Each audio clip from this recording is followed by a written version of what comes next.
Nous accueillons désormais Christelle Verquin, qui est la déléguée générale de France Hydrogène, qui va nous fournir un panorama des nerfs avancés de l'hydrogène en France pour aujourd'hui et pour demain.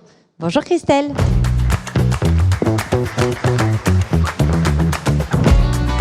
Bonjour. Merci pour votre invitation. Alors, j'étais assez inspirée par l'intervention précédente et je vais vous parler d'une autre chaîne de valeur qui se structure et pour laquelle il y a un fort potentiel. J'espère que ça va vous intéresser de la même manière. Donc, il s'agit de l'hydrogène, dont on entend beaucoup parler ces temps-ci. Alors d'abord, je vais vous expliquer un tout petit peu qui est France Hydrogène. C'est l'association, la fédération professionnelle qui représente l'ensemble des acteurs de la filière française de l'hydrogène. Et si vous regardez un petit peu les données sur cette slide, vous verrez qu'on représente à la fois le secteur de la recherche en amont, avec des laboratoires, des centres techniques, le monde académique également, avec de plus en plus de grandes écoles. Et en aval, on retrouve des acteurs des territoires et en particulier des collectivités territoriales avec 12 régions de France métropolitaine qui sont membres de l'association, mais également des métropoles, des intercommunalités, des syndicats d'énergie et de transport.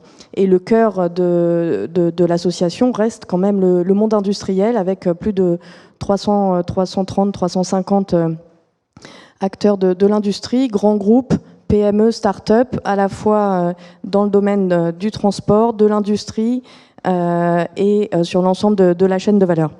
Voilà. Puisque l'hydrogène, vous le verrez, c'est plurisectoriel, donc c'est sa valeur ajoutée en quelque sorte, c'est-à-dire que sur un territoire donné, on peut mutualiser un certain nombre d'usages et de besoins, et c'est là que l'hydrogène peut trouver son sens. Alors, en quelques mots, vous rappelez un petit peu d'où on part. Alors on part d'un peu plus loin que 2020. Et certaines personnes dans la salle se rappellent bien qui ont participé à la structuration un peu de la stratégie nationale française. Mais en tout cas, voilà, la stratégie nationale hydrogène française officielle date du 8 septembre 2020. C'était un signal très important puisqu'elle a doté la filière de 7 milliards d'euros.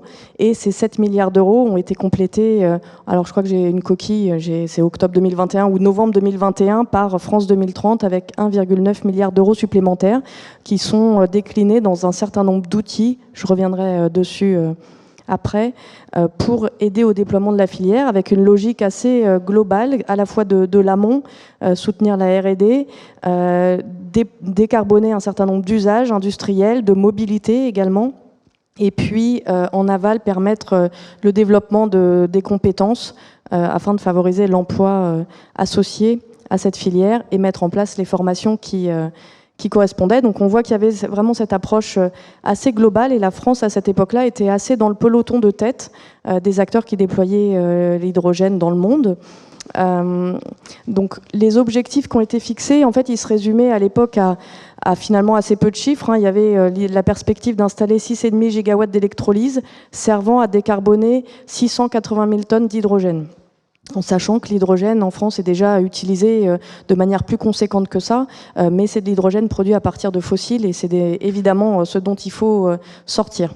Voilà, donc l'idée c'était de produire de l'hydrogène renouvelable ou bas carbone, c'est-à-dire à partir d'électricité renouvelable ou d'électricité bas carbone en particulier, mais également on peut trouver d'autres moyens de production d'hydrogène. Mais la perspective était de remplacer dans l'industrie l'hydrogène fossile utilisé, dans les raffineries par exemple, dans la chimie et dans la mobilité, d'aider à décarboner le secteur des transports très émetteur de CO2, la mobilité lourde, jusqu'à l'avion, en passant par le bateau, mais bien sûr le routier, les engins de chantier aussi, et également la mobilité professionnelle intensive, et en particulier celle qu'on retrouve dans la logistique du dernier kilomètre, proche des zones urbaines, ou dans la distribution de marchandises au niveau régional. Voilà. Et puis la perspective était d'avoir 150 à 150 000 emplois directs et indirects créés à 2030 avec cette filière. Donc nous, France Hydrogène, on a cartographié un petit peu, au-delà de ces quelques chiffres clés, comment pouvait se passer la trajectoire en France. On a publié 2 études, je ne vais pas les décrire, vous pouvez les retrouver sur notre site, mais on a identifié qu'avec les contraintes réglementaires associées au paquet européen, au Green Deal, donc les contraintes en matière de décarbonation sectorielle, on pouvait aller au-delà de ce que proposait le gouvernement français. On a identifié qu'il y avait une consommation potentielle de plus d'1 million de tonnes d'hydrogène en France à 2030.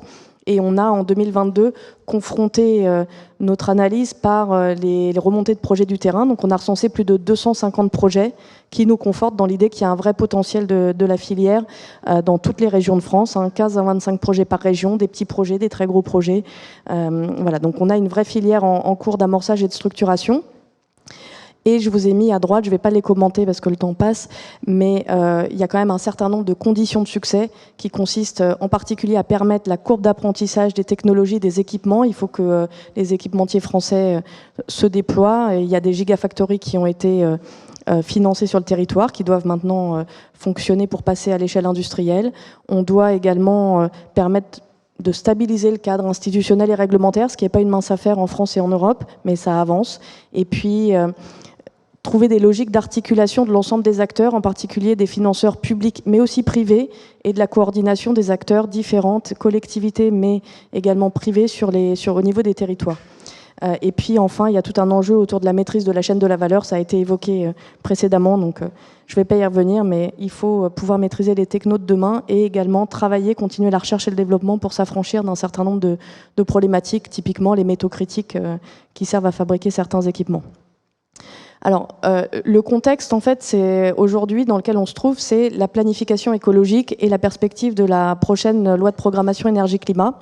Et dans ce contexte-là, le gouvernement français a souhaité que l'on révise la stratégie nationale hydrogène de 2020 en l'associant en particulier aux décarbonations d'un certain nombre de secteurs de l'économie.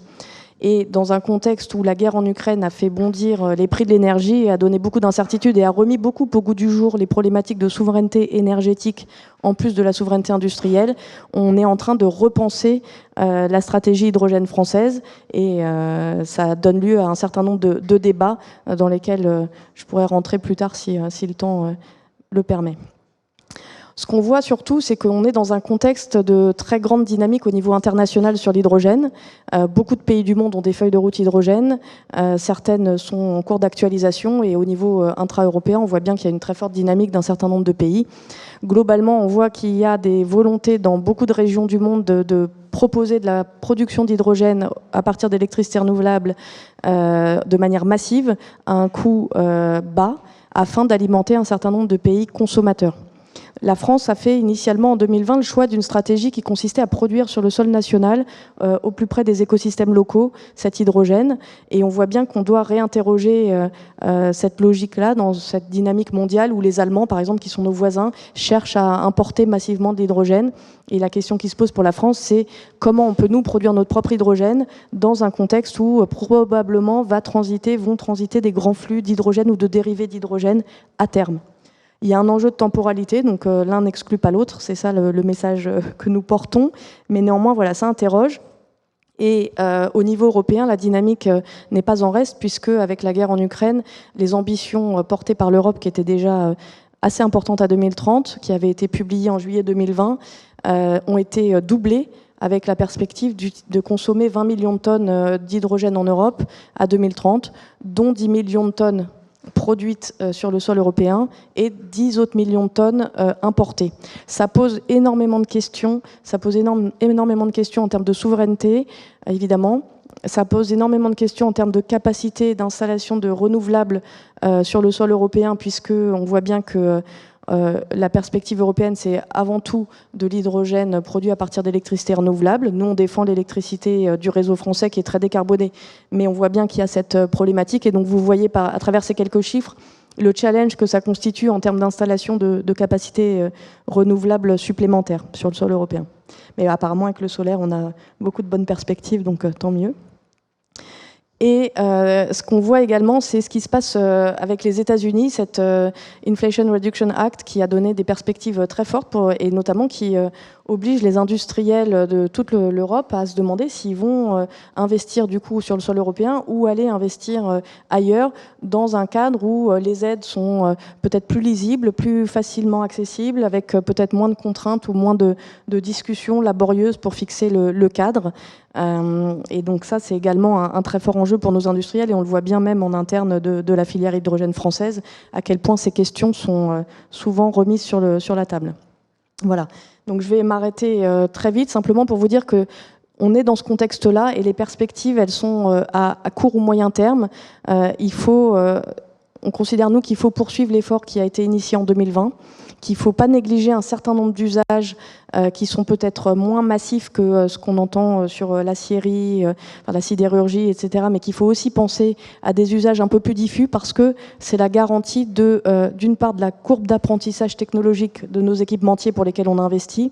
Deuxièmement, parce que c'est aussi des emplois non délocalisables sur les territoires et ça permet de développer ces usages-là, permet en fait une projection à plus long terme d'une filière française à l'international. Si on n'a pas de projet en France, si on n'a pas d'usage en France, on risque assez peu d'être compétitif au niveau international. Voilà, donc on propose, nous, France Hydrogène, de répondre à ces questions dans le cadre de la stratégie hydrogène en cours de révision et on aura certainement le point de sortie avec les annonces du gouvernement dans le cadre de la loi de programmation énergie-climat au 3e trimestre. Merci.